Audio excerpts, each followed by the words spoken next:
Well, welcome, gentlemen. You're welcome, so. Cancel. Yes. It's been a long time, so senior one. Long time. You're welcome, you're welcome. What dear viewers, this is Yaya Xtra Resident Sports Kimeeza. Ngabo chuulira Yaya Xtra Resident Sports Kimeeza. It's the very first of it, a sports show in Uganda. Ngetuza abakulu bano bonna nga bamubalo. It's a very, very honorable team. I'm privileged to have them. This evening, nainga tatunagende in this show tujja kogeranga ku nsonga ezenkizo mu byemizannyo, both local and sports.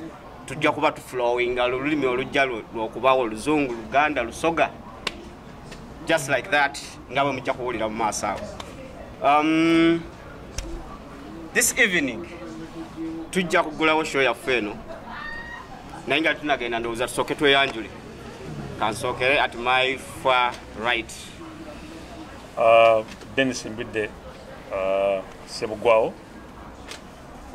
Ndi munamyabizannyo. Abantu bonna nga bamanyi. Mpagira Arsenal Football Club. Lifetime chairman w'abawagizi ba Arsenal mu Uganda. Entebe nagigaanirako. Wano ndi wa Sports Club Villa. Era nga nali nesimbyewo kwa president wa Sports Club Villa. Era nali mbaddeko mu myuka. Mu Sports Club Villa. Okay. Nali mbaddeko vice president wa FUFA. Mu kisanga ekya Moses Magogo ekyasooka 2013-2017 era nga kyennenyumirizaamu nti bwe twasooka qualifyinga nga tumaze emyaka 4 after 40 years of Uganda qualifying for the Cup of Nations. Nali mbaddeko chairman wa Saza lya Kyaddondo Football Club. Nali mbaddeko president wa Falcons Basketball Club. Falcons watesemba okutuuka ku finals Chikopo chawa no 2013 and 2014 National Basketball League. Yes. So ralero antembeta MK Football Club era very soon tujja kulaba nga tugironchinga ngenda kuzanya mu Kampala region. Hey, you're welcome. Subira mulide CV omukulu, so ku panel si tetumaze galeta buli omu. Sebo omukulu anziriddeko wano. Abatulaba nze bampita Kagoro Friday Roberts. Ndi musajja munabyamizannyo, njagala nnyo emizannyo. Munjogeza Oluganda naye nja kuloogira n'olutoolo nja kutabulamu. Ati batugaye nti sobola okutabulamu n'olutoolo. Ebyemizannyo mbiruddemu nnyo. Nze ne muganda wange ono n'abalala twaliko mu Seva Wasoka. Myaka mingi nnyo ndowooza abalala mwali temunnaba na kuzaalibwa. Njijjukira. Mulindwa ow'ekitiibwa yali tannaba na kubeera president. Ndowooza ffe bamu kubaamu pushing okubeera ng'ajja. Nga bamagogo tetubamanye ebiseera ebyo nga weebali naye nga bali eri bali mu byalo. Nze ku lwange ndowooza mpagira nnyo Arsenal. Okay. Muganda wange ono agambye lifetime chairman naye ndowooza ngenda kumugyawo kubanga nze president. Simanyi oba mulimu ebyokulonda simanyi naye nga omupiira ebungereza mpagira nnyo Arsenal era nabaddeyo weeks 2 emabega ku kisaawe baba batumidde. Naliko president wa Falcons Basketball Club nkujjukira bulungi nnyo nga muganda wange ono tanaba kujja era nze ko mwabaga nti lwe navaayo n'ayingirawo ne tuvuga ekintu efootpoto. Nze vice president wa Masaza Getooro Bunyangabu kati nze nva Bunyangabu era chairman waffe president waffe ye Honorable Peace Mutuzo nze mbadde vice president. So ebyemizannyo mbyagala nnyo mbiruddemu. Katutandikirawo gwewa omukulu. Ze bampita Charles Mutabazi yemujenyi nange ndi wa byamuzannyo nnyo wagala nnyo omupiira ogwo ate nze nagusamba Kibuli SS nasamba n'abasajja bangi ate nasambirako ne mu Friends of Football Chabwe Road Edgar Watson ba coach Butindo under 16 nagendako Burundi nagendako Djibouti. So omupiira nange biseera byaffe nagusamba ate nsigala nga wali muwagizi wa Arsenal. Unfortunately fena tuli wa Arsenal naye nga ate era okwale I support Vipers FC. But I sympathize na KCC kubanga Vipers impya. Mwana wa Vipers intazo kwa miaka 2. Kati Vipers impya kati I sympathize with KCC nali wa Villa. naye ebintu ne bikyukamu those days, so I'm happy to be here. Yes, sir. Kyembadde njala ogamba nti oyinza obutamunenya okubeera nti wa Vipers, because currently Vipers is the hot thing in local football, not so? No, Vipers nagenda ojjagala nga Mulindwa ate yali headmaster wange ekitenge. Yasambira kitenge. So it was automatic. KAGORO teatubuulidde ttiimu yo wano. Nze mpagira KCCA. Kati ono nnyo naye olw'okuba nina mukwano gwange nnyo ate nga client wange Ben Misaga era Ben Misaga mukwano gwange nnyo ate nga nze nsuubira yagenda okubeera president wa FUFA ddako yagezaako nnyo okunsika okuntwala mu villa olonkize campaign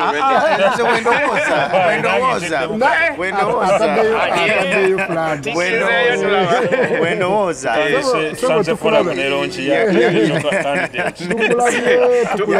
tukwagaliza emikisa saidi ejo yagezaako nnyo okunsika okuntwala mu villa naye I sympathize with the Sports Cup Villa naye nga ndi wa KCCA omanyi ebisente bizibu kakati ono engeri gyaliro ya Ben Misaga ate nga era start time sente kugamba wekuba engonza basibulirangayo omuntu awagira KCC nga alina sympathy era nze sagala ddala KCC ne bwogira bako n'omujozi ogwayira okukisiba engulaba njakukuleetera oyambale kafazaali olabeko.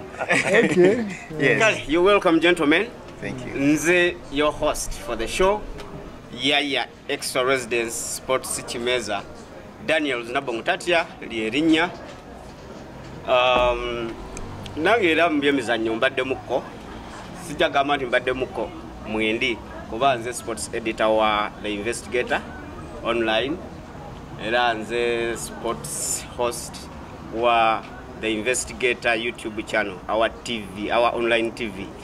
Era kweri okugenda noyingiza The Investigator TV oba ofuna ebyenjawulo. Olwaleero we are launching this show. Nomukulu agambye mu launching naye wa launching the ndowooza campaign ta launching naye akyogeddeko ekyafufa. Tujja kukwata ku nsonga nga local sports, tujja kukwata ku foreign sports, so ebyawa nebyemizannyo bya Uganda n'ebyebweru byosuubira okuwulira oba okulaba mu sports show eno buli lwakutaano lwenebange batuusiddwako.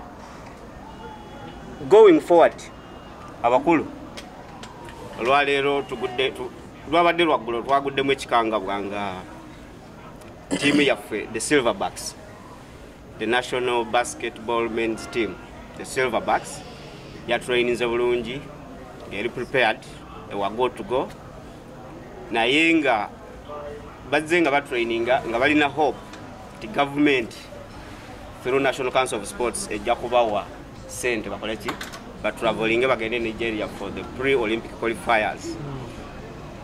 Olweggulo babagambye nti tetulina sente, government yavudde at the last minute tetulina sente for you gentlemen, we are sorry.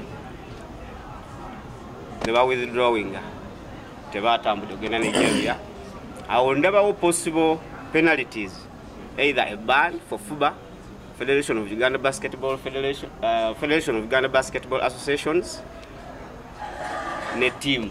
Kiba tekitukola bulungi nga Uganda mu sports. Nja kwagala tukidiscussing holistically nga team eno. Naye kansokera omukulu. Of course kyenyamizannyo. Ngenda ki dissecting mu ngeri nnya oba ssatu nga bugamba holistically. Kutandikira ku government. Okay. Then of course government and National Council, Ministry of Sports, then basketball yennyini nga institution. Okay. First of all, basketball nga institution is gwe muzannyo guli best run, one of the top 2 or 3 in the country. Best run institutions in the country. So when nyingira mu planning sisuubira nti teba planninze bulungi. Of course. Because you know international tournaments they known 3 or 4 years ago.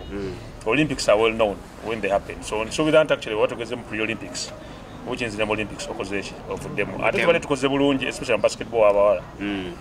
And ennaku ezo eziiseewo I've seen personal intervention from MK nyini General Mosca and Rogaba, ne Mama Janet Museveni. Personally, the last few times, you know, those are the last ditch intervention, because team we basketball,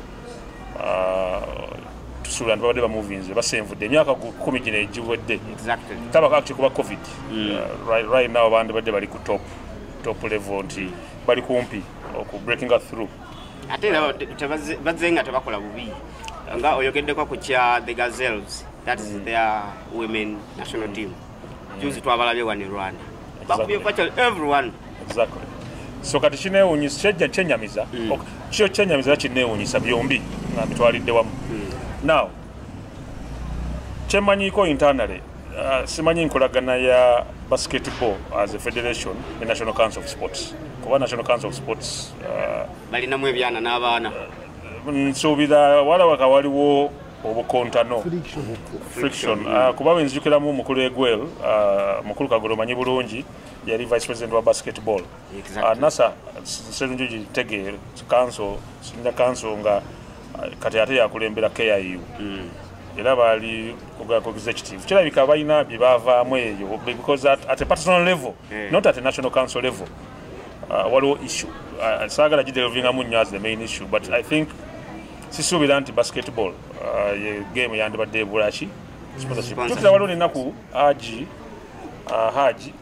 under TATYA and whatever the team manager ne Grace kuizeranga batekamu sente zaabwe nnyingi nnyo okugulu manyi naturally ebintu ebyo bikula emizannyo mu Uganda ebijengejebe amacha gikula naturally then kutuuka kweno level so kati probably mulimu personalities a bit kuba sisuubira nti right now National Council etuuse ku level kuba nali nibaddeko ku board ya National Council twali tukola that time 2013 ne kati bamuvinze nnyo ne sente zeeyongeddeko and also normally wali under Aligawesa nga Secretary General, but then our chairman board was Onyik. Bosco Onyik. So I think more personalities, not even at the level of, that is one. But two, also government. Nalimanyi internet government yavayo mwezi level of government national team ya basketball tambula. Now kangende ku level ya government and police. Tutambula olwaleero mu migunda abantu gye bayita emigunda ebivulu oba ebya MK ayagala nnyo ebyemizannyo and we are trying to do sports policy but we know nawe nali mu FIFA mu 2013-2017 ffe twasooka okumatiza President Yoweri Museveni nti emizannyo probably is one of the solutions abavubuka bano betulaba bekalakaasa mu nuupu muki because emizannyo giri is a big industry of money economically. So bwetuba nti olwaleero omwana ayinza okulaba national team tekoze eki I think that's an oversight with the government. It is unacceptable. Probably abaana abato bwe batyo kati lwaki bw'oba nga tebawadde sente next tebagende kwekalakaasa ne Bobi Wine neki some of those things have to be solved. For now I think njalaga tukitakolinga holistically from government to council to personalities to organizations. And I agree with him. Well, this is an embarrassment. When we say holistically, how can a whole basketball, by the way, is one of the most integral sports. The chitasuga zao no mupira guli mukano basketball is a solid sport. Ate a very organized one within our country and even the whole world. Basketball has a very good structure. Kati chini munisa ku last moment okubanga tebayina ticket, tebayina antegeka. Last moment. Leave alone a week before, 2 weeks before. Kwanga wade bajja bakola press conference. Ne balagana in TV nga bali preparations. Nzendoza. But the government was notifying ahead of time. Problem je tulina wano mu sports ya face bureaucracy. Abantu bagana bagata politics bagireta mu sports. Chemanyi awe ekiganyi oyinza okusanga it is someone just seated in that money. You understand? Kwanga basketball team webanga organized sponsorships jeziri. There are people who can sponsor these trips individually and even companies who can come in. Because I don't know then where is even the Ministry of Tourism in this? It should be wondering kubanga kati basketball bafuluma. They are going to carry our flag to another country. It is the cheapest way to even promote your country. You understand? Kubanga olaba kati South Africa ba netball jibabadde Uganda has sold all over the world. What could be singa hizo gamba For once, we're on BBC for not wars and diseases, but because of sports. Because most of them are even playing in the UK. So you can imagine, Tuamala Wiki Munga to training ku BBC for free. It's this as well ku BBC. But because of sports, not because the Kasese Batumi Abantu, or gay, because they even forgot that we actually did the anti-homosexuality bill. They were praising us. They forgot and praised the netball structure. Nsonyiwa ku interjectinga nze mujja kunsonyiwa solo kwingizamu ebyobufuzi bankwadde seri wa byabufuzi simanyi oba ba presidential advisors bamanyi kye bakola oba babasasula sente zaaki. You see, Uganda, the youth bebasinga obungi mu Uganda. Kyovula Bobby Wine abeera n'aba youth, MK n'abeera ne ba youth nga bangi buli omu alwanirira ba youth. Naye tewali muntu asobola kugamba ow'ekitiibwa president nti ekintu ekisinga okutunda kati mu nsi sports and tourism. The two things. And they move the same. They move together. Aga amafuta getuwulira mbu mafuta gaani tulina amafuta. Yes, it is there. Tutambula olwaleero mu Migunda abantu gye bayita emigunda oba emigunda ebivulu oba ebya MK. Ayagala nnyo ebyemizannyo. And we are trying to do a sports policy. But we know, when we FIFA in 2013-2017, ffe twasooka okumatiza President Yoweri Museveni nti emizannyo probably is one of the solutions abavubuka bano betulaba bekalakasa mu Nuupu mu ki because emizannyo it's a big industry of money economically. So bwe tuba nti olwaleero omwana ayinza okulaba national team tekoze eki, I think that's an oversight with the government. It is unacceptable. Probably abaana abato bwe batyo kati lwaki bwobanga tubawadde sente next tebagende kwekalakasa ne Bobi Wine neki. Some of those things have to be solved. For now, I think njalaga tukitakolinga holistically from government to council to personalities to organizations. And I agree with him. Well, this is an embarrassment. When we say holistically, how can a whole basketball, by the way, is one of the most integral sports. Basketball is a solid sport. A very organized one within our country and even the whole world. Basketball has a very, very good structure. Kati chine munisa ku last moment okubanga tebayina ticket, tebayina ntegeka. Esobola okutwala ku last moment. Leave alone a week before, 2 weeks before. Kwanga bade bajja bakola press conference. Ne balaga ne TV nga bali preparations. Nze ndowooza. But the government was not buying ahead of time. Problem je tulina wano mu sports affairs bureaucracy. Abantu bagana ne bagatta politics bagireta mu sports.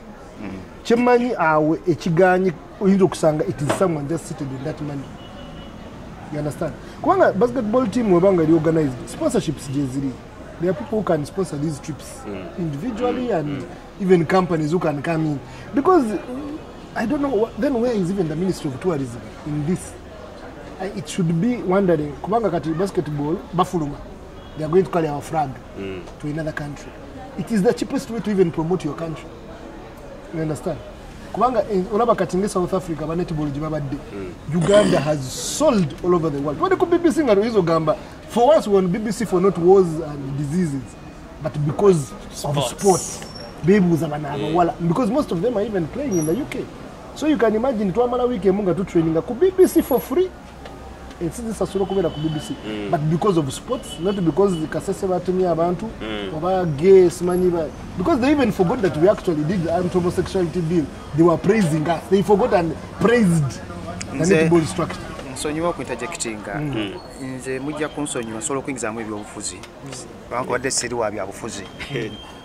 Simanyi oba ba presidential advisors bamanyi kye bakola oba babasasula sente zaaki.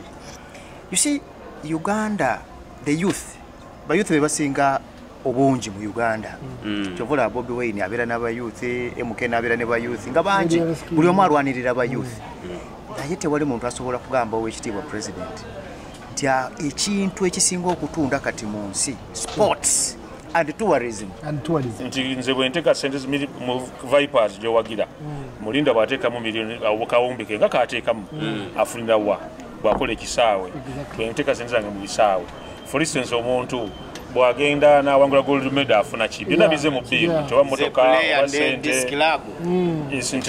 tiimu wekiika ani ali responsible for the national teams ti government siteeka eryo kivuddeyo muki ayinza ono kinyonyola bulungi mu mateeka gekitegeeza naye omanyi obuzibu obuliwo amateeka wano mu Uganda nze kyemmanyi nze ndi lawyer nekyo nakyo ndowooza mbadde amateeka tulina amateeka amalungi ennyo mu buli kimu naye amateeka tegakola tegayina effective ineyo yangu tumazeemu amaanyi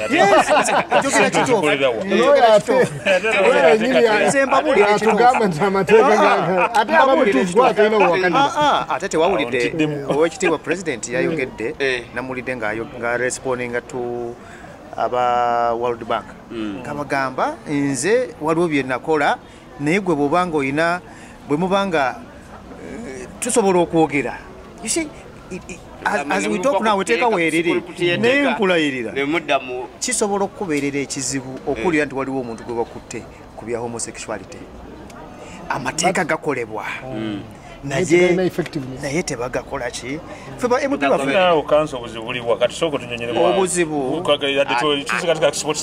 obuzibu buli mu politics kuva waggulu kati owekitiibwa president bw'aba abagambye nti tujja kwogera kati n'omupoliisi yennyini bw'alaba omuzungu wali nga gwali naye nga alina byakola agamba wa usanga ono bwe mukwata eri waggulu bajja kukola order from above abantu kati boddako kati sports bill eyo nungi nnyo kati you can imagine 2003 tuvudde wala twakwata obuwa bano nga bwe bakola ki ndoza nga temuna bana kuzaalibwa wempulidde ono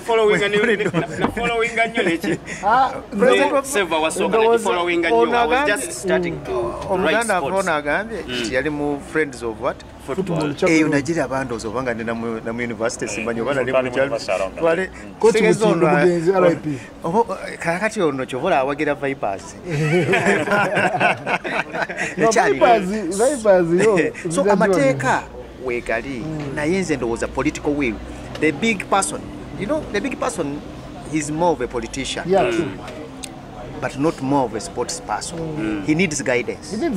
But the person guiding him, the people who are supposed to guide him. Should we say that we need an oversight committee on sports? I think it's... Can it be possible? Can it be a solution? Probably it might help.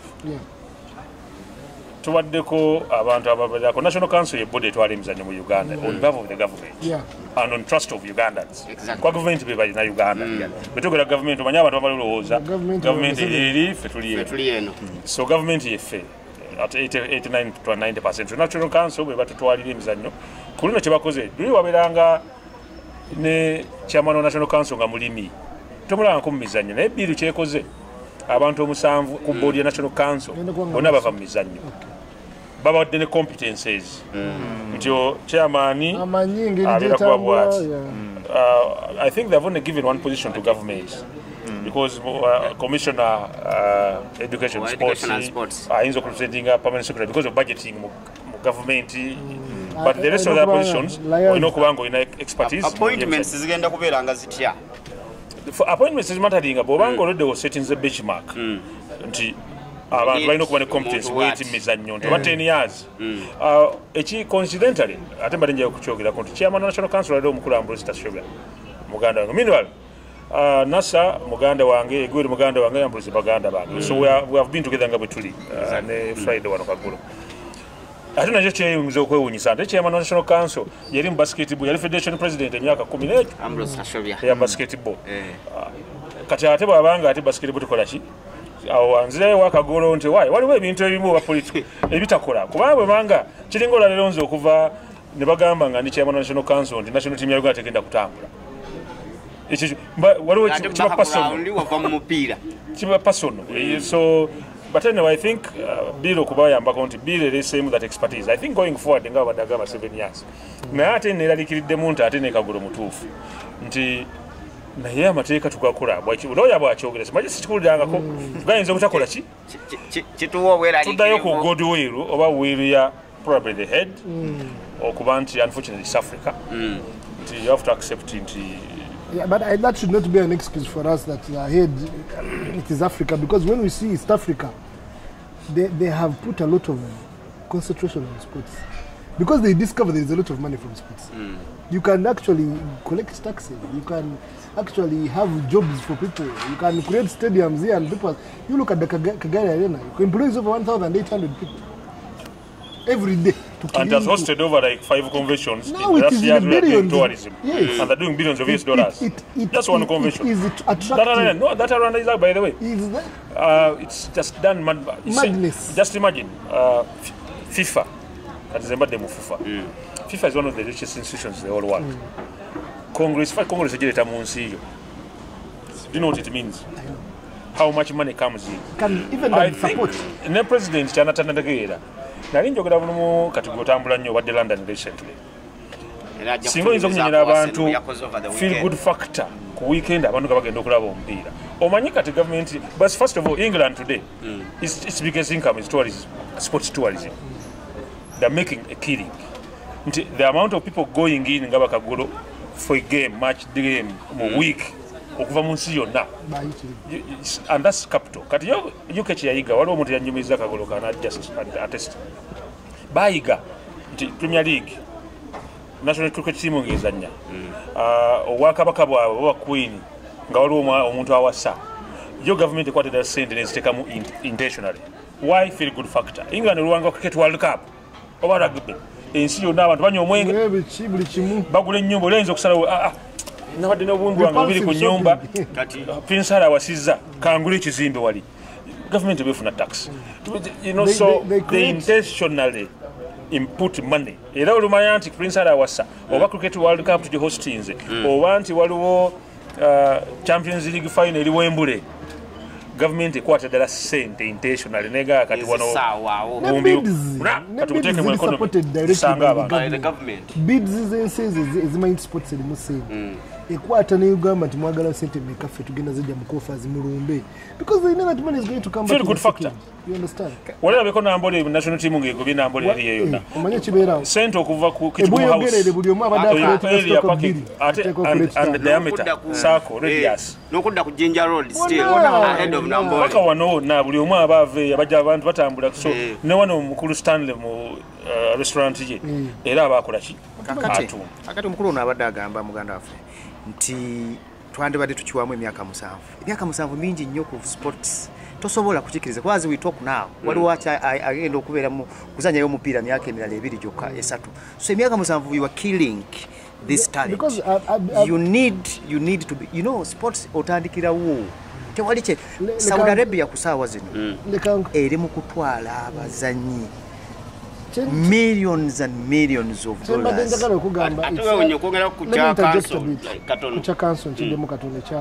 years because two of the countries, the buildings, the Spain, the Qatar, the Saudi Arabia, the Morocco, Zona. When you look at their project, I'm a sports person, I follow projects. Recently, Al Jazeera, they get to Morocco.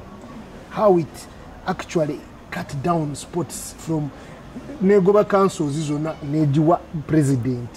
Na quarter time in Nabil Ngomuntu Nafuna by advisors in Ramugamba on Zimbi Shaw, Wanokila Benojukuri. And he managed to build one of the hardest sports. Kati Abakaziva to Tumanjiba, quarterfinals World Cup is our child. Avalenzi, Nabotu Tumanjibava. Morocco was not so a strong team. Bakoma 94 the Bagwa, they went back to the drawing board. The Magama Wanotwa Kolachi, they tried building a talent, supporting a talent. By building a Bissau which Kumi Mwag in almost a year, 150 stadium. Only to support, not even to play football. To begin no, Omana wotu kuchala solo genda walaza niku werere amalana be. Political goodwill from the head. Kankubuli mu 2013 gaiwa Morocco yakola. Ate obwakabaka olumu kye buyamba kuba bakabaka baba dictators. Yakwata obukadde bino wa US dollars. Nakola commission gyogambye. Najiteeka mu sports commission of like 7 people. Nabaga kakatinze by 2031 nja hostinga World Cup. Hostinga World Cup nokuba n'ebisawo entandikidde wano. Kyatuko ne time Ahmad yali president wa CAF. Awo magogo wa CAF executive. Kuba onali mu executive ya FIFA. Nga Moroccan FA chairman natandika guy namuga kati manyimba denko debina kati kwongeri 10 njagala ofuke CAF chi president. CAF was forced politically today question of third vice president. But you know, there are 52 nations in Africa. Ogenda extraordinary. Never just a constitution. Never for FA Cup chairman of Morocco, a third vice president. But not just two vice president. Never could work just to accommodate pressure. Kubo msajja yabagamba wadde n'ekikumi. Nze $10 njagala president wa World Cup. Now, Saudi wabadde ogenda mu Saudi. Ndaba Qatar.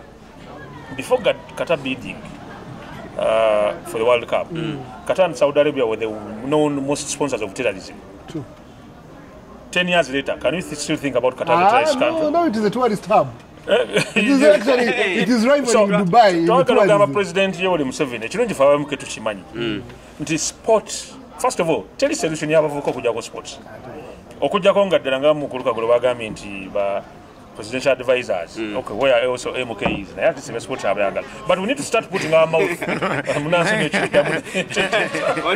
Mugambe advising a president. Sija gamba tata we. Advising a president. Sports esinga amafuta. Ze wafuna ka clip kano aje atubuli. Kwa Saudi Arabia after the Qatar. Nera bali be ekikwache wa terrorism kyali kibaremeddeko. Katala Saudi Arabia. Jachizude ndwachi mbera ne millions of dollars n'entega boom. Yes. Kanzireke mu sport. Abantu bajenya so mna ojja kulaba nga Premier League. First of all, abasauda libe baguse golf. But Tiger Woods bichibi bona batanso kugenda mu Saudi Arabia. Bamaze jigula. Ne bagala na gula PGA nyini begatti. That is how big those guys are. They created their own. It competed with these guys. These guys felt small. Now they are telling them, let us join. Kuga bachitegede ndi bino kwata Adolfo Mukulu. La Koina. Mwe teka sende mizani. Now we didn't what defender of Gobagalo. Pisiza movie naye. Era ngamba yatandikira ku ntebe lweche. So simanyi naye nga kijja kutukola. But that is the power of sports. Yeah, that's the power of sports. To our nyini tujja diving into foreign sports. But Uganda to get passionately twagala our country. Yonna naye nga tujja kudda for the same. Summarizing ensonga eyo ya mugundu nnyo kugatugende mu maaso local sports basketball ne tuwenga point sports. Nja kutandika ku local sports especially basketball tutasobola kugendera kuba government tebawadde sente. Katono nnyo ekino ekintu kyonna in 1 second. It is in the Namat, I blame the government itself. All right. Because although government national team, this is where government comes in, because the word national means the whole country. Kola wocho kola mangu awo. Wakili baliyo bakwato banyige. Ni tuina zi supplement, simanyi surplus budget tuwa 1.5 billion tuzuwa abantu bagenda zimbe factory. Yeah, the national team. No. Mr. Kagoro. Nze ndowooza nga muganda wange bwagambye. Nawuliddeko nti waliwo ababadde bukeddeya. Nga sente ziri mu kuyiika. Tebuli lwaki tuswala. President bamubuulire owekitiibwa president sports esinga amafuta. Byonna. I think Jagena ne Friday Kagoro, I think he made an important point. The political will at the head is lacking. Put where their mouth is. So President Owekitiibwa Yoweri Museveni anti twawulidde bukedde kyenawulidde of Father, Son and Spirit. But for now togere ku Father, Son. I think your political will lacks. Because there's no solution to youth. No. It's on sports. Mwebale nnyo. Ngawe ngambi kati to diving deep into foreign sports. Tujja kwogera ku league kanjiyite league gye basinga okulaba singa okulabwa in the whole world. That is the English Premier League. Era tujja kwogera ku tujja kuwa abalabi baffe because tebafuna mu kisaluli kwogera ku match day 1 nga EPL bulawo twalaba results nga wezajja Newcastle twamulaba yakuba mu 5 kwemu. You know, waliwo emipiira honestly emirungi. Tujja kwogera ku how you gentlemen saw the results of emipiira majala mutya. Then tukole match day 2 reviews, previews and predictions. All right. Ngawe jagatandikire wa mukolombide naye Arsenal ndaba Arsenal. Nange personally ndi Arsenal. Kati naye ndowooza tujja kujjamu okubeera the Arsenists. Bajja kujjanga bali bajja leero ffe ababaddewo. Twogere football. So without mentioning a particular match, MBIDDE. Well, sijja kwegayirira kuba ffenna tuli Arsenal. Kuba Arsenal kati esimba okusamba omupiira mu nsi. So sijja kirumamu. Premier League of course yatandika twabeera n'emipiira ennene. My surprise result was the Newcastle Aston Villa result because Newcastle has greatly improved. I think last season, apart from Arsenal, it was the informed team. Yeah. Now, starting like that for me is a bit of an indicator of what is being done. Yet, I thought also Aston Villa would be competing, not necessarily for the title, but the score line was a bit. It was staggering. Njagala unameli na yebo yaje yasoka mu Arsenal nakola mu bulungi lungi. Eventually nakola ki? Na feeling. I hope tagenda mu direction eyo nti yakola the last few games okuva bwe yajja. Aston Villa was playing fantastic football. But now the 5 whatever loss, I don't know what happens to him, but Emilia onalabyewo issue. Of course the Man U result, I think they are the VAR experts. Both VAR and Man U tebakwata. And I'm not saying because I'm an Arsenal fan, but really so the penalty they denied. The penalty that was denied to Wolves was a bit suspect, but also performance of Man U nali manager favoring much better. Of course Liverpool, Chelsea. What I saw, nti Man City and Arsenal bakyali wala ku Liverpool. I don't know Liverpool kyabaako ekyagibaako sorry. Nti yali ku level ya Man City. Liverpool wetuka ku finals zino za Champions League ne Man City. Liverpool was a good team. I can bet mu season yeno Klopp agenda kusobola okugobanga coach. I think he has lost either the valve, the mojo. There's something wrong with Liverpool. A team which has been playing at the level of Real Madrid and Man City. The last finals of Liverpool and Real Madrid, Champions League. Liverpool, I think, reached 4 finals. Yeah. FA, Champions League, Carabao. They were actually Man City. What did now to a team like that, which is at one time Gabriel game Mokaga. Last season, ya 12. Nemaranga ya Mokaga. It is a testament. Even looking at the body language ya Klopp, I think he has lost a bit of. Yet I got to get a new. That's how Wenger started. Yeah, you get Omutawanga mulungi n'atandika okuba nti akola ki. Before you know it, nemugamba no abadde munene, but before you know it, diminishing returns. Diminishing. The Chelsea, for me, is still in few minutes. I think the rich man is confused. I mean, spending £800 million in 2 years on purchases. Yes, someone can argue. They have not made losses. They're selling at £50 million this season. But football is not run like that. It's not a toy. And actually, Melinda is having that problem in Vipers. Sometimes they go beyond what they think. Football is football. It's simply a game of football. That's why you see Mbappe, that's a money bonanza. Okay, if I want to be rich, I will go there. But if I want to play football, I have to stay somewhere. So still football is football. I think omugaga wa Chelsea akyalowooza nti football katimu kakatoyike ajja wano n'akola kino. So in a nutshell, I think Premier League wegenda okumalira. After seeing Chelsea and Liverpool, I think Man City and Arsenal are still ahead of the pack. Followed will be Newcastle a bit. Man U will surprisingly definitely come in as usual. Chelsea, I still doubt. Liverpool, I have big doubts looking at what they are doing. Okay. We saw Jajita struggling. We saw City for Friday in the ground Burnley. We saw them ompira gwe twagisuubiramu as a champions sigwe gwali kati wogenda kulaba mipira egyo gyasooka omanyi City erimu ka hangover togiyita timu za bulijjo badde celebrating amyezo basimanye emeka they were champions mulimu ka lackluster normally when you are champion triple there is that feel of like sikyayina nnyo until you are 3 to 4 games are peaking and normally kati olimu race again. So Burnley didn't play badly, but it's City. Check it. City is City. Amani, by the way. But of course, KDB have them right now, which is going to Kubakosa because they cannot replace him. There is no one in the market that can replace him. Then Gundogan, I don't know if. For me, Gundogan is the best player in the Premier League. For me, last season he was. So I don't know what the coach was thinking. Either it was a discussion he had with him as like, since you are my first signing, let me let you go. Because I don't think any coach would let Gundogan go. He gives much with his scores, he creates. Now, giving a small analysis of the Premier League, Newcastle. I watched that game, by the way. I don't know. I watch all the games. When I told you, I was shocked. Aston Villa did not play badly. They played very well. The only time that he had to change formation, I think that's why Emery lost it, because of the injury to Tyrone Mings. You see, when you have a structure and a defender who is your best defender, and he gets injured, it is a very bad thing for him. Look at Saliba.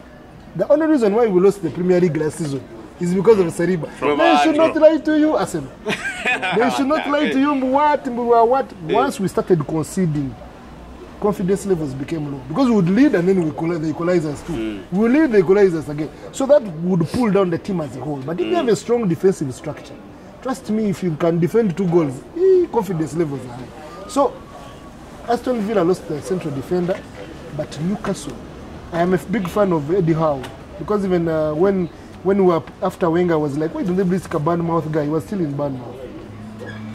Newcastle has a very, very good team. Like for like, number to number, even on the substitute bench. They are going to give us a run for our money.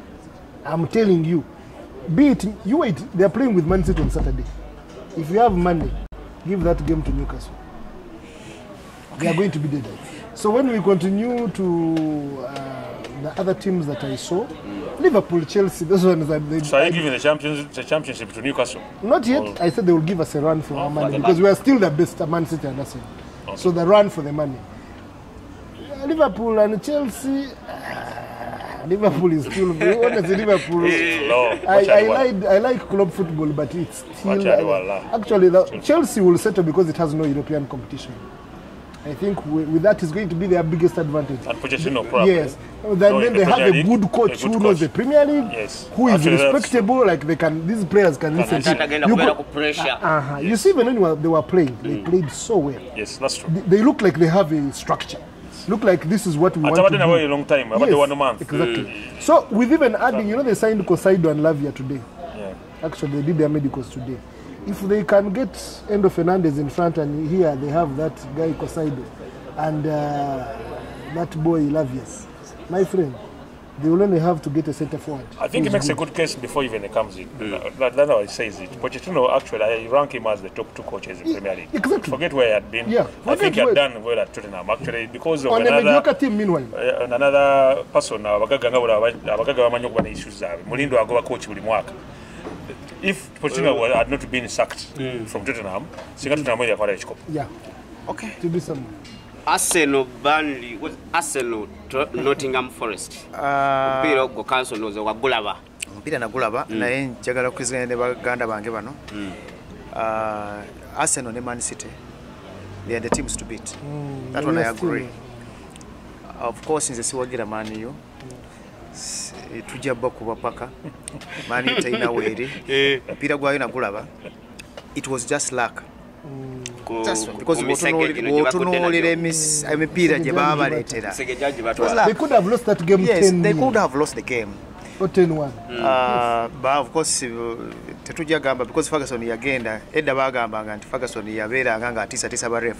But this time I don't know why they did not award that penalty, because walabye ba they were. The officials were they're not going to be part of this weekend. The analysis that everyone gave was because Babatov used to play for Man U. Yes. And he was with Michael Owen. Yes. He was asking himself, how does even a person say that is not a penalty? I mean, he has totally gone off the ball and he has a hit. Yes. It was like wrestling. Because you see, you were seeing it as a person. But if you have played football, a keeper comes with a lot of momentum.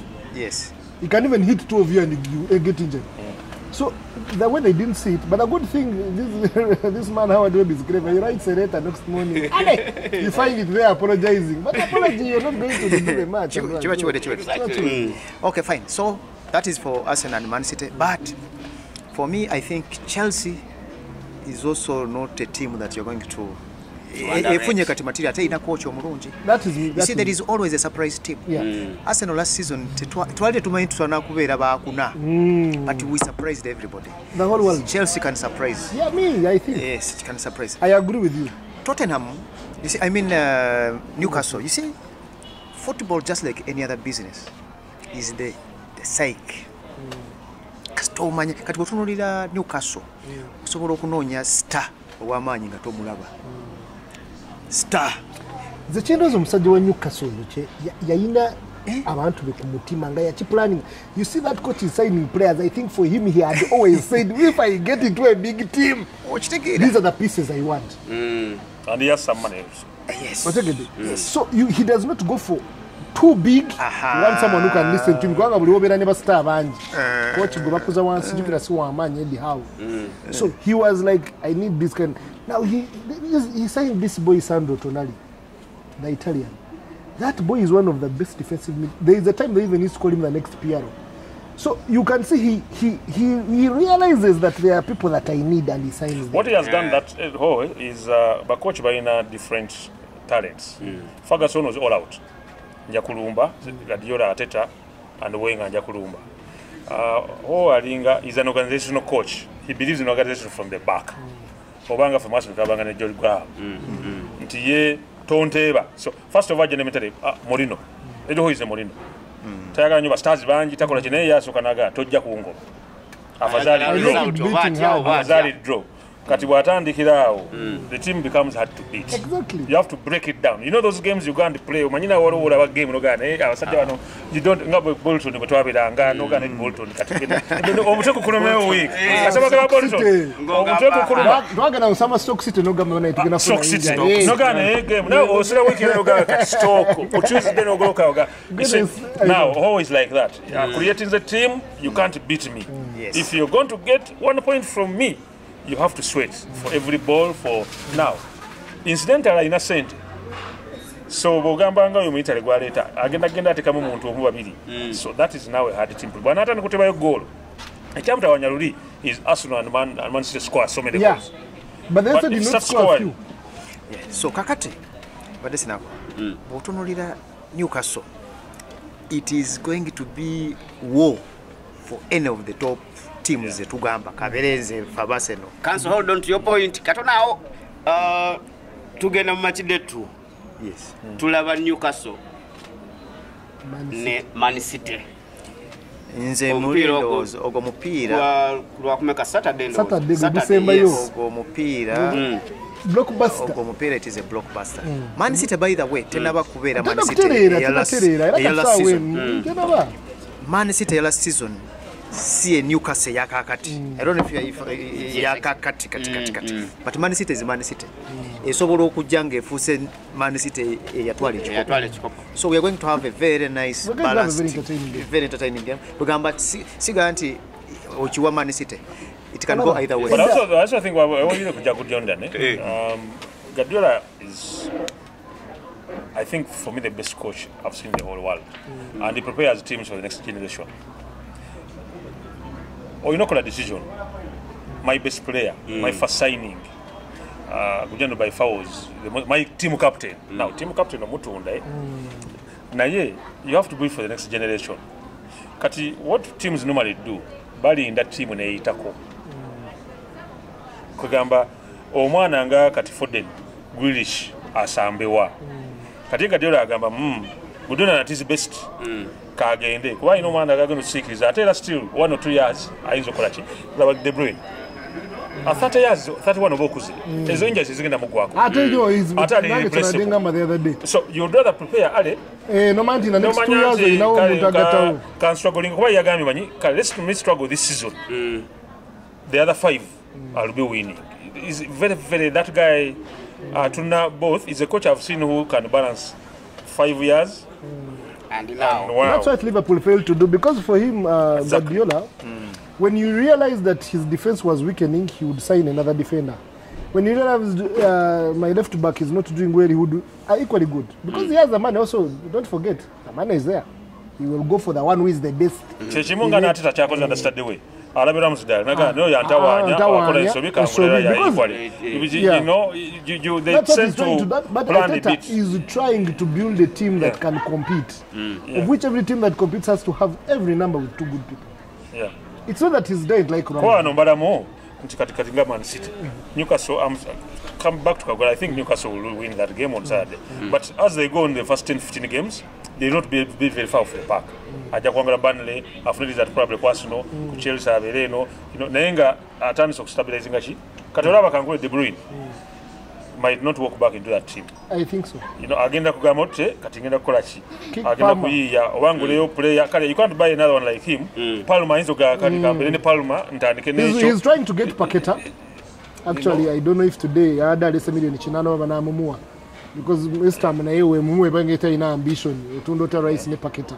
That means as a team abaji mazeo you are taking away the team at the whole. So I don't know if you're allowed, because I don't know if David Suleiman, the owner of West Ham, is a money guy, because if he's a money guy then he will cash in.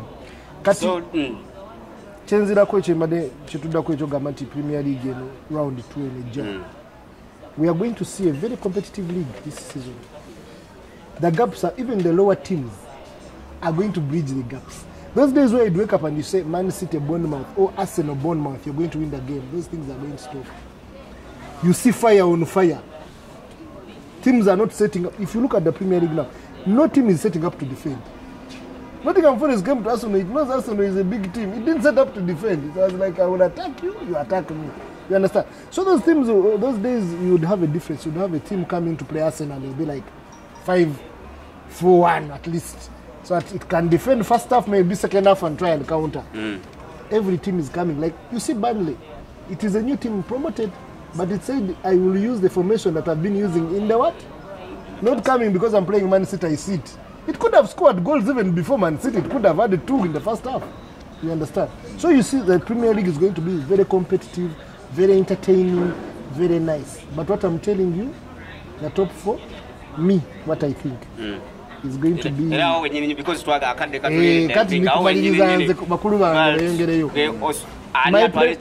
my predictions for this weekend. I'm going to give people who are looking at me predictions.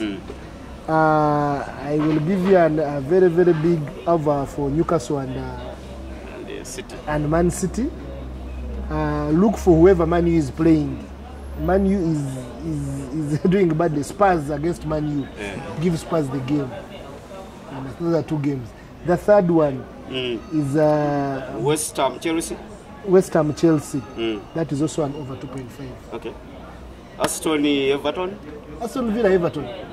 I think Aston Villa is going to win this game.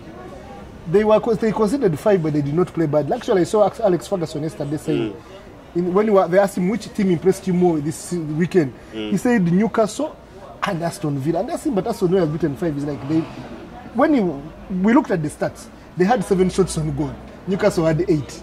So they were not far off. It's like they considered more, and you see that balance of the defender. That's when I knew that man Ferguson knows football. It's like the team did not play bad. Bana imwebale, Zemba Seawood, see you next time. Tujja kumanage okukolo bulungi next time. Yes. Newcastle as City. Then season ojiraba nani?